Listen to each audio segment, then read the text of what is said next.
propose ici une vidéo pour montrer comment on recycle la vieille cire. Donc la cire qui est noire et qui a été retirée des ruches. Cette cire, en fait, je vais la faire fondre et je vais l'extraire.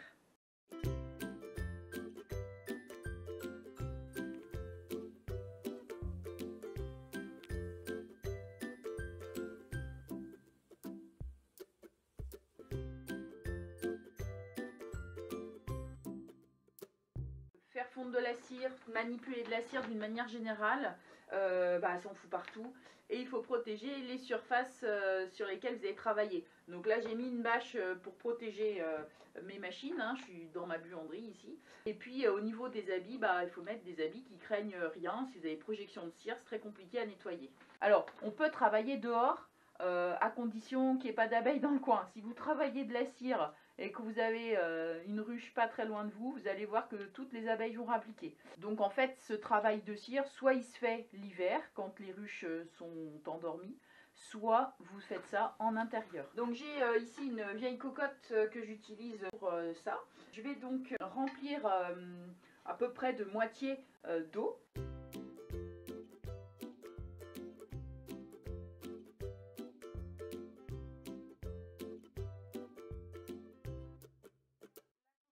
Remplie à moitié d'eau, je vais venir maintenant récupérer la cire, tout simplement en déchirant la cire et si possible, on évite de casser les fils métalliques pour pouvoir ensuite recycler ce cadre. Ce cadre sera bien sûr pas jeté. Ce cadre, je vais ensuite lui passer un coup de chalumeau et ainsi je vais pouvoir le réutiliser.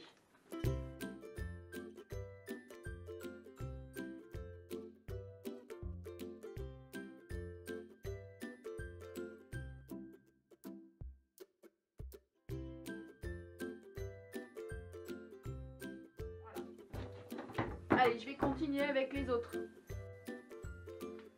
Donc là, j'ai l'équivalent de la cire de 2 cadres. Donc ça a l'air plein, mais en fait, en appuyant comme ceci avec une cuillère, par exemple, eh bien, je me rends compte que le volume va diminuer et que je vais pouvoir recharger en cire. Voilà, donc là, j'ai à peu près l'équivalent de 4 cadres de cire. Donc on voit que ça rentre dans ma petite cocotte là. Il faut bien tasser. Voilà. Et on va procéder à une première extraction. La cire a bien fondu. Si je prends une cuillère comme ceci, hein, eh bien on voit déjà tout ce qui est jaune, c'est de la cire sous forme liquide. Donc le but de la première extraction, ça va être simplement de retirer la partie solide de la partie liquide. Et on verra qu'il y aura besoin d'une deuxième extraction parce que la cire que vous allez récupérer comme ceci ne sera pas encore très pure.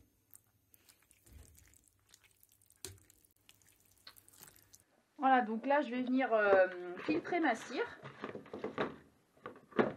Donc j'ai un seau dans lequel j'ai placé donc cette passoire.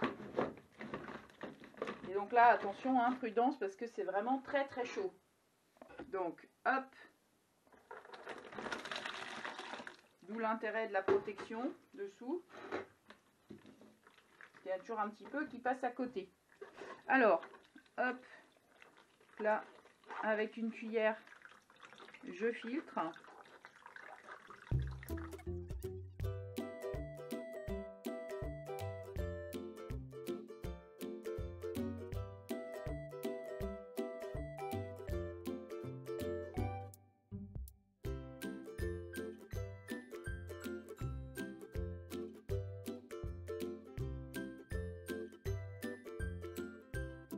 Voilà, donc je suis arrivée au bout.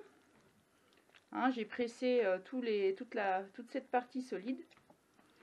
Donc je vais la mettre dans un bac pour la jeter. Et ça, donc je ne vais rien en faire. Hein. Voilà, donc voilà la partie solide que j'élimine. Et la partie liquide que je garde, donc que je vais laisser refroidir. Le pain de cire a refroidi. Donc là, je vais avoir énormément d'impuretés que je vais donc retirer.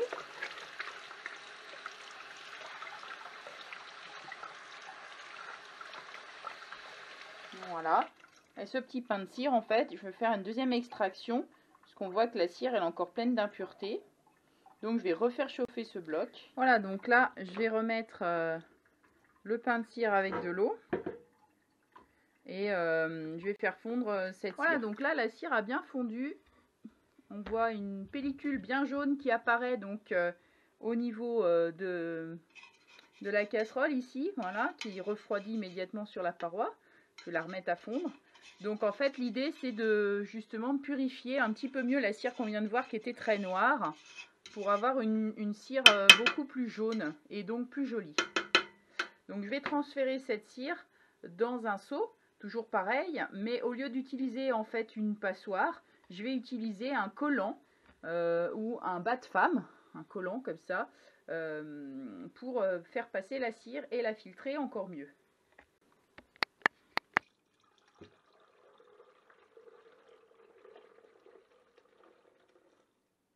Voilà, et là, donc le collant va permettre de vraiment séparer les dernières impuretés. Donc là, on voit comme la cire, en fait, est bien jaune. Et ce qui fait une cire marron, c'est en fait toutes les petites impuretés qu'on va essayer ici de retirer.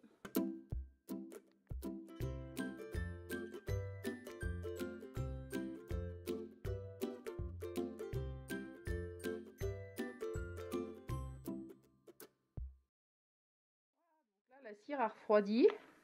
Donc on voit qu'elle se détache facilement. Alors de l'autre côté de la cire, il va falloir gratter encore quelques impuretés. Donc moi, ce que je vais faire, c'est que je vais passer un petit coup d'eau dessus.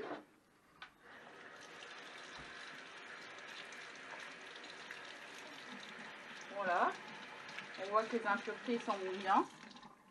Et après, je vais venir gratter. Donc c'est pour ça que c'est bien de démouler quand c'est encore un petit peu tiède, pour que les impuretés, on puisse facilement les éliminer.